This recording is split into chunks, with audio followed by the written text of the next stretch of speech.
হঠাৎ করে আমরা কোনো প্রকার প্ল্যানিং ছাড়া বের হয়ে পড়ি রূপপুরে ঘুরতে যাওয়ার জন্য। তাই আর দেরি না করে আমরা তিনজন মিলে সরাসরি বের হয়ে আমরা চলে আসি রাজশাহী রেলওয়ে স্টেশনে। এসে দেখি আমাদের রাজশাহী থেকে খুলনার ট্রেন কপোতাক্ষ এক্সপ্রেস দাঁড়িয়ে। সেই সাথে সাথে আমরা ট্রেনে উঠে যাই এবং আমাদের কপাল ভালো যে একটুর জন্য ট্রেনটি মিস করিনি। ওঠার সাথে সাথে ট্রেনটি ছেড়ে দিয়েছে। ট্রেনের গতিতে এগোচ্ছে আর আমরা আমাদের মতন ফিল নিচ্ছি। তার মধ্যে আবার একজন ঝুলছে, মানে রাতে ঘুমায়নি আর কি। প্রচন্ড পরিমাণে বৃষ্টি হওয়ার কারণে ট্রেন আস্তে আস্তে যাচ্ছিল, কিন্তু আমরা দেরি না করে সময় মতোই গন্তব্যস্থানে পৌঁছাতে পেরেছি। আকাশ ভর্তি মেঘ এবং ঝিরিঝিরি বৃষ্টি।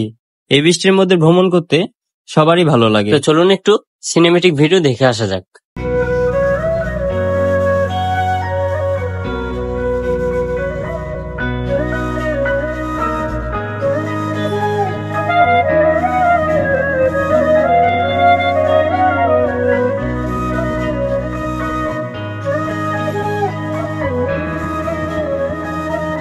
আর কিছুক্ষণের মধ্যে আমরা চলে আসি পাকশীতে।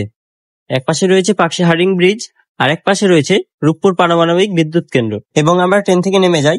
ট্রেন চলে যায় তার গন্তব্যস্থান খুলনার দিকে। আবার ঠিক পাকশী ব্রিজের অপর দিকে রয়েছে লালন শাহ সেতু, যেখান থেকে পারমাণবিক বিদ্যুৎ কেন্দ্র একেবারে স্পষ্ট দেখা যায়। তার ঠিক আরেক পাশে রয়েছে পাকশী হার্ডিং ব্রিজ, যেটা 1915 সালে ইংরেজ শাসকের আমলে তৈরি করা হয় এবং ইংরেজ সরকারের নামে নামকরণ করা হয় হার্ডিং ব্রিজ। তো সেইখানে আমরা কিছুক্ষণ ঘোরাঘুরি করি।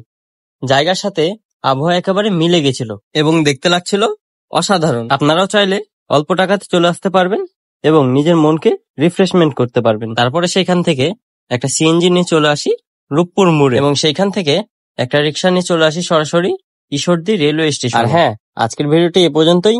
দেখা হচ্ছে পরবর্তী কোনো ভিডিওতে। সবাই লাইক, কমেন্ট, শেয়ার করে পাশে থাকবেন। ধন্যবাদ।